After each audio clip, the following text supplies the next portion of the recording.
हे गुरु शिष्य जंगलामध्ये राहत असतात.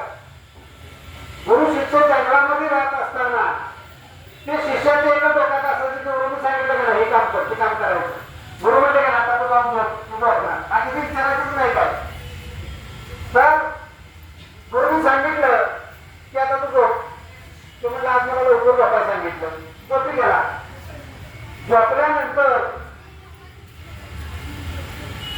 बघा, शिष्य झोपल्यानंतर निम्म्या रात्री त्या दिवशी गुरुंना झोपच आली नाही. बघा, गुरु जागतात आणि शिष्य झोपलेला असतो आणि त्याच वेळेस काळा कुत्ता साप जंगलातून येतो आणि ते शिष्याच्या छतीवर बसतो आणि ते शिष्याला दंश करणार असतो.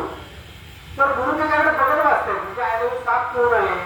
तर तिने ओळखलं की गेल्या जन्मामध्ये ते शिष्यानं एका माणसाचा खून केला होता आणि ते खून केलेला माणूस त्यानं पुनर्जन्म सापाचाच झाला होता आणि त्यानं ठरवलं की आता ह्या जन्मात त्याला दंश करून आपण मारायचा. बघा, मग तो काळा